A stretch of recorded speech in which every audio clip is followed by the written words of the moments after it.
ছোট্ট বন্ধুরা, আমার গল্পটি যদি ভালো লেগে থাকে তাহলে একটা লাইক আর একটা সাবস্ক্রাইব করে দিও প্লিজ।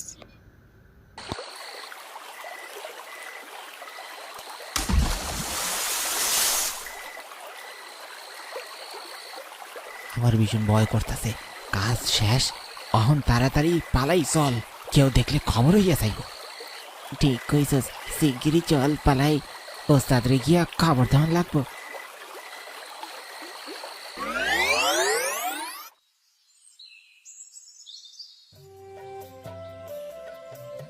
কিরে গঙ্গা, এই ভর সন্ধিতে যাচ্ছিস কোথায়?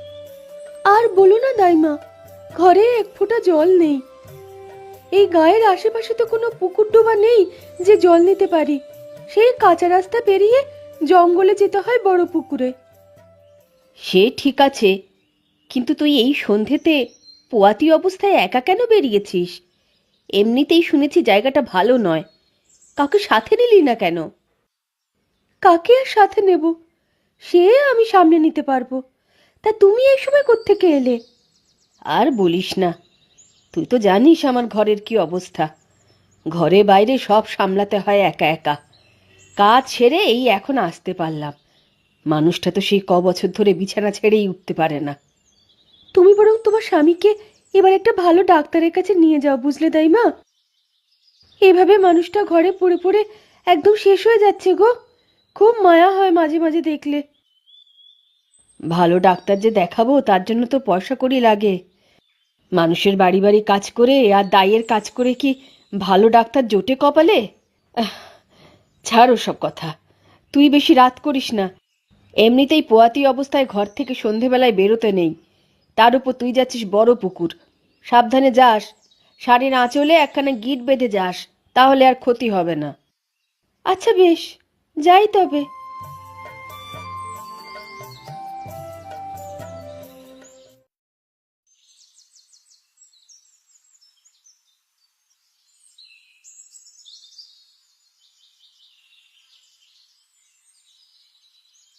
কি গো দাইমা, এই সকাল সকাল যাচ্ছ কোথায়? কাজে যাচ্ছি রে। তোর কি খবর? বলি, তোর বড় ভাইয়ের বউটার বাচ্চা কবে হবে? 8 মাসে গিয়ে 9 মাস পড়ল গো। ভগবান দিলে সামনের মাসে কিছু একটা হয়ে যাবে। তা তোমাকেই কিন্তু এই যাত্রায় বিপদ নামিয়ে দিতে হবে, বুঝলে তো দাইমা? তা কি আর আমি জানি নে? এই গাঁয়ের একখানা বাচ্চাও আমার হাতছাড়া হয়েছে কখনো? আমি ঠিক সময় পৌঁছে যাব। একখানা খবর দিস সময় মতো, বুঝলি? সে কি আর আমি জানি নে গো। তা কালকের খবর টবর কিছু পেয়েছো নাকি? কি খবর? আরে দাসবাড়ির পুয়াতি বউটা গো, ও তো গতকাল কি দুনিয়া ছাড়লো গো। আরে কি বিভৎস ভাবেই না বউটা চলে গেল। তুই কি গঙ্গার কথা বলছিস? হ্যাঁ তো, রাত্রিরে সকালে বড় পুকুরের পাড় থেকে লাশখানা নিয়ে এলো সবাই। আস্ত শরীর নয় গো দাইমা, কয়েক খণ্ড করা। ওরকম খবর এর আগে আমাদের এই গায়ে শুনেছো কখনো? হ্যাঁ, সে কি রে? সন্ধেবেলা ওর সাথে আমি কথা বললাম, বলল জল আনতে যাচ্ছে। হাহ, এ কি অঘটন ঘটলো! পোহাতি বউটা এই অকালে চলে গেল। হা ভগবান, এ তোমার কেমন লীলা! তবে আর বলছি কি, একটু সাবধানে থেকো গো। আমি বরং চলি। আচ্ছা যা।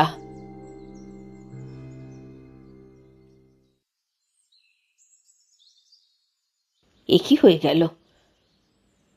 বউটাকে এমন ভাবে মারলো কে? আহারে, কাল বোধহয় শেষবার আমার সাথে কথা বলেছিল। বলেছিলাম অত রাতে একা একা যাস নে, শুনলো না। এখন কি হয়ে গেল!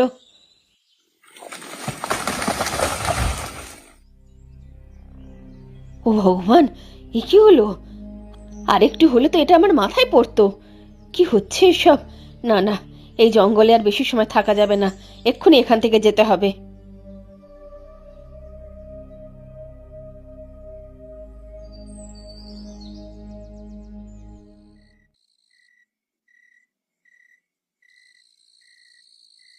কিরে লক্ষ্মী, এখন এলি? আজ এত দেরি হলো কেন? আমি কি নেচে এসেছি যে নতুন করে কৈফিয়ত দিতে হবে? কাজ ছিল তাই দেরি হয়েছে। ওরকম ভাবে কইছিস কেন? আমি কামাই করে আনতে পারি নাই তাই? হ্যাঁ তাই, ঘরের বউ হয়ে আমাকে ঘর বাইরে সব সামলাতে হয়। সেই কবে থেকে মেরুদণ্ডের হাড় ভেঙে পড়ে আছো বিছানায়। এখন যদি তুমি সুস্থ থাকতে তবে তুমি রোজগার করে আনতে, আমায় এত কষ্ট করতে হতো না। তা কি করব বল, কপালের উপর দিয়া তো আর যাওয়া যায় না। আমার খুব জল তেষ্টা পেয়েছে। তুই এত সময় পর এলি, আমায় একটু আগে জল খাওয়া।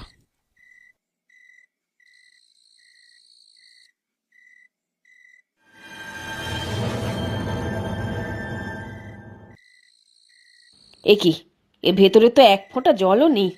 এবার কি হবে? আমি রাত্রিবেলা বড় পুকুরে যেতে পারবো না। এই শীতের রাতে কেউ ঘর থেকে বেরোয়? তবে জল পাবো কোথায়? ও বাড়ির পোয়াতি বউটা গতকালই জল আনতে গিয়ে মারা গেল, শোনোনি? হরিহরের ছোট নাতিকে খুঁজে পাওয়া যাচ্ছে না, 7 দিন হয়ে গেল। আমি এত রাতে কোনোভাবেই যাব না। কিন্তু এছাড়া তো আর কোনো উপায় নেই। দূর বাবা, ভালো লাগে না আমার। সারাদিন কাজ করে এসে এখন আবার কলসি নিয়ে বড় পুকুর যেতে হবে জল আনতে। একজন মানুষের শরীরে আর কত কুলোয়?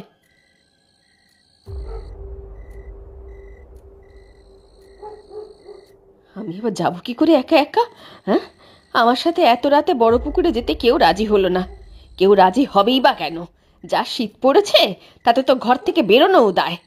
ওখানে কাল এত বড় একটা ঘটনা ঘটলো, এরপর কেউ এই সময় যাবে নিজের জীবন দিতে? আমার পোড়া কপাল। কি আর করা, ভগবানের নাম নিয়ে গিয়ে দেখি, তারপর দেখা যাক বেঁচে ফিরতে পারি কিনা।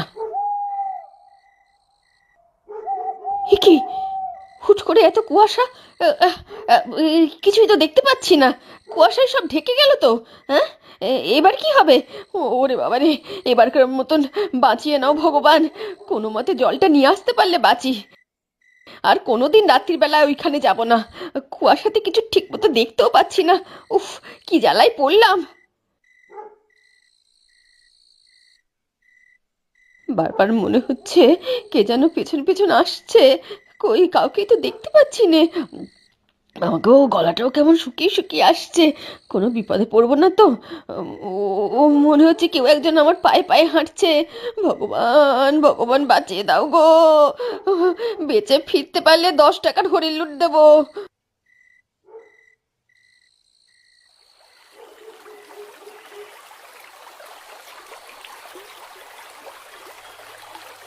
এই জায়গাতেই গতকাল গঙ্গা মারা গেছিল। আহারে, নিষ্পাপ মেয়েটাকে যে কে ওইভাবে মারলো! উহ, ভেবেই গায়ের লোম দাঁড়িয়ে যাচ্ছে। শিগগিরই জল নিয়ে এখান থেকে কেটে পড়তে হবে।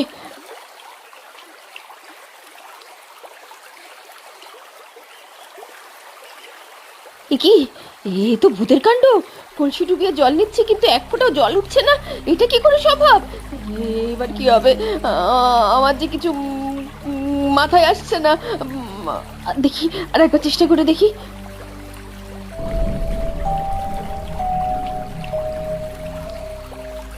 ও মা গো, এটা কি? রাম রাম রাম রাম রাম রাম রাম রাম রাম রাম, এটা কার হাত? কি পুরো পুকুরের জল রক্ত হয়ে গেল কি করে? হ্যাঁ, কিসের পাল্লায় পড়লাম আমি? কেউ আছো?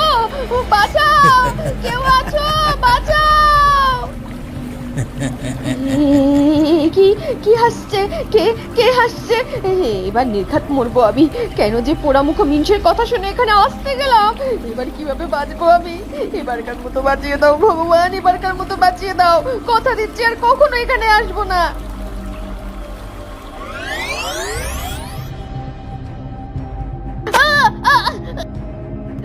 এখান থেকে যে করে হোক পালাতে হবে। এখানে বেশি সময় থাকলে নির্ঘাত মারা পড়বো। ও মাগো মাগো, মরে গেলাম। বাবা, মনে হচ্ছে যেন কে পা টেনে ধরছে। কই, কিছুই তো দেখতে পাচ্ছি না।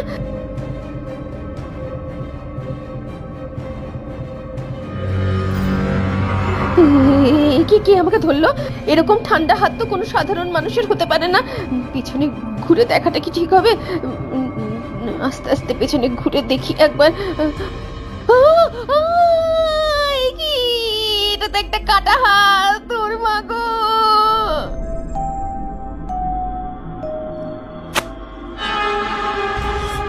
কি কানাই, এ কি অবস্থা তোর বাবা? কি হচ্ছে এসব? তুমি আমায় চিনতে পেরেছো তাই মা? তোকে চিনতে পারবো না? নিজের হাতে তোকে এই দুনিয়ায় এনেছিলাম। তোদের দুই ভাইয়ের জন্ম তো এই লক্ষ্মী দায়ের হাতেই হয়েছিল, কিন্তু তোর এই অবস্থা কেন বাবা? কি হয়েছে? আর এখানে সব ভূতের কাণ্ড হচ্ছে কেন রে? তোর দাদু পাগলের মতো তোকে খুঁজে বেড়াচ্ছে 7 দিন ধরে। সব হয়েছে আমার ওই বড় ভাই নরেনের কারণে। মানে কি করেছে নরেন? শোনো তবে 7 দিন আগের ঘটনা।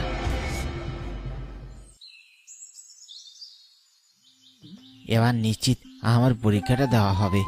যা ভয়টাই না পেয়েছিলাম, ভেবেছিলাম দাদু টাকাটা জোগাড় করে দিতে পারবে না। এরপর দাদু যে বুদ্ধি দিল তাতেই সব সমস্যার সমাধান হয়ে গেল। নরেন দাদার বাড়ি আর বেশি দূরে নয়। এবারের মতন সব সমস্যা শেষ হয়ে গেল। দাদা, ও দাদা, দেখো তোমার ভাই কানাই এসেছে। ও নরেন দাদা, কি গো বাসায় আছো? কে? ও ও কানাই, কি কি হয়েছে কি? এত সাত সকালে এসে এরকম জঙ্গলির মতো ডাকাডাকি করছিস কেন? ভদ্রতা জানিস না? না মানে আসলে তুমি সাড়া দিচ্ছিলে না তো তাই। হ্যাঁ ঠিক আছে, হয়েছে। কি হয়েছে বল এবার। বলছিলাম যে আমার দাদু পাঠালো, বললো তোমার কাছে আসতে। কেন, সে বুড়োর আবার কি হলো? দাদু নয়, আমার আমার বড্ড সমস্যায় পড়ে তোমার কাছে এলাম গো দাদা, তুমি উদ্ধার করতে পারো। ও, অত ধানাই পানাই না করে বলতো, ঝেড়ে কাশ। এবছর ফাইনাল পরীক্ষা, কিন্তু টাকা এখনো জোগাড় করতে পারিনি। তাই মাস্টারমশাই বলেছে টাকা না জোগাড় করলে পরীক্ষায় বসতে দিবে না। তবে বেশ তো, দিবি না পরীক্ষা? আমার কাছে এসেছিস কেন? আমার কাছে কোনো টাকা পয়সা নেই বলে দিলাম। আর এমনিতেও টাকা থাকলেই অত টাকা দেওয়া যায় নাকি?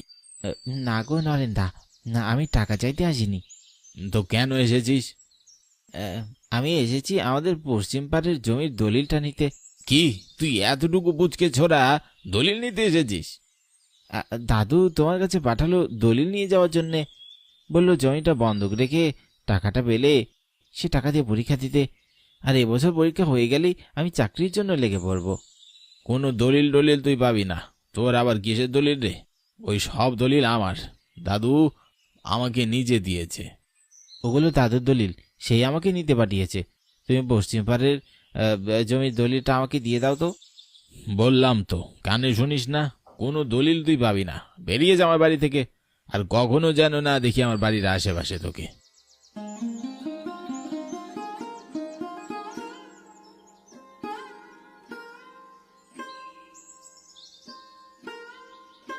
দলিল তো আজ আমি নিয়েই যাব।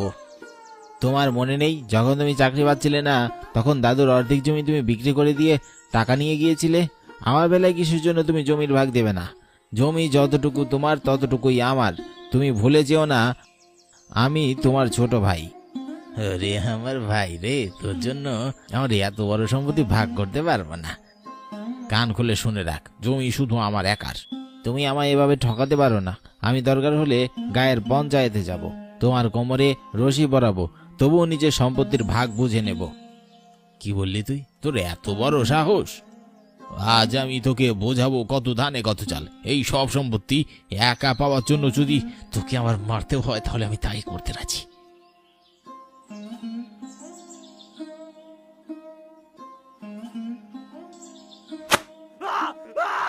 ও মা গো, ও মরে গেলাম, ও বাবা গো।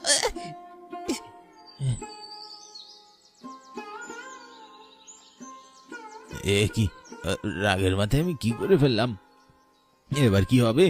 পুলিশ এসে তো আমার কোমরে রশি পরিয়ে নিয়ে যাবে। আমি কি করলাম?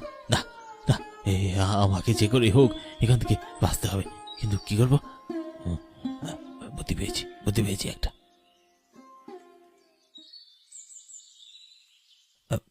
ভালো মতন টুকরো করে লাগেজে ঢুকাবি, এমন ভাবে যেন কাকপক্ষী ট্রেন না পায়। হ্যাঁ, বুঝলি? হ্যাঁ ওস্তাদ, বুঝা গেছি। আপনি চিন্তা করেন না ওস্তাদ, এইসব খামে আমরা একদম পারদর্শী।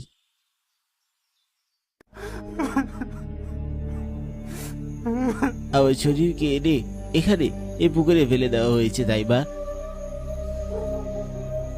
আমার শরীরকে এত টুকরো করা হয়েছে যে এখন চাইলেও আমার শরীর কেউ তুলে নিয়ে ওই সৎকার করতে পারবে না। আমার লাশ এই বড় পুকুরের জায়গায় জায়গায় ছড়িয়ে গেছে, এক জায়গায় নেই আমার লাশ। এইসব তুই কি বলছিস বাবা? আমি নিজের কানকে বিশ্বাস করতে পারছি না। তোকে এত কষ্ট দিয়েছে ওরা? নয়নের উচিত শাস্তি হবে। তুই চিন্তা করিস না, আমি নিজে গিয়ে তোর দাদুকে সব বলবো। না দাইমা, নরেনকে আমি এই জায়গায় এনেই মেরে ফেলেছিলাম। ওর পাপের শাস্তি আমি ওকে দিয়ে দিয়েছি। তুমি এসব কথা দাদুকে বলো না, দাদু এসব শুনলে সহ্য করতে পারবে না। আমি নরেনকে ঠিক সেভাবেই মেরেছি যেভাবে ওরা আমাকে মেরেছে। ওর লাশ এই পুকুরেই আছে। তোর দাদু ঠাকুমা সবাই তোর জন্য অপেক্ষা করে বসে আছে, অথচ ওরা জানেই না তুই আর কখনো ফিরবি না। আমি আমার জীবনের শেষ অন্তিম সৎকার পাইনি দাইমা, তাই আমার আত্মা সারা জীবন অতৃপ্ত আত্মার মতন করে বেড়াবে। আমার শরীরের যা অবস্থা তাতে অন্তিম সংস্কার সম্ভব নয়। এই পুকুরে আমার শেষ ঠাঁই হয়েছে, তাই এই জায়গাতে আমি সারা জীবন থাকবো। তবে এই পুকুরে আর কেউ আসতে পারবে না।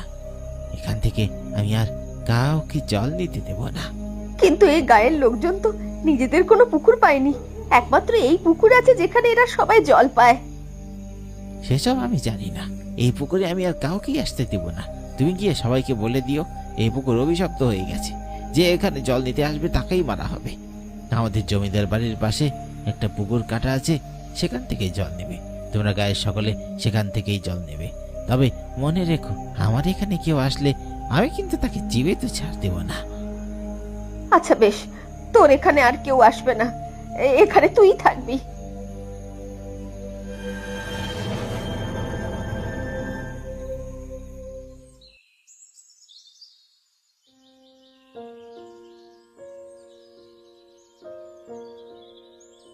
এ কি সর্বনাশা কাণ্ড গো! বড় পুকুরখানা অভিশপ্ত হয়ে গেল। আমার তো শুনেই ভারী ভয় করছে। তুমি ওখান থেকে জীবিত ফিরে এলে কেমন করে গো? ওই বিপদ থেকে ভগবানই আমাকে উদ্ধার করে ফেরত পাঠিয়েছে রে। আমি তো ভেবেছিলাম হয়তো বাঁচবই না। একদিকে ভালোই হলো, এখন আমাদের নিজেদের গায়েই পুকুর হয়ে গেল। হেঁটে হেঁটে আর অত দূরে যেতে হবে না। কিন্তু আমি ভাবছি যদি কেউ না জেনে চলে যায় তখন কি হবে? কি আবার হবে? মেরে ফেলবে, কাউকে ঘেঁষতে দেবে না ওই পুকুর।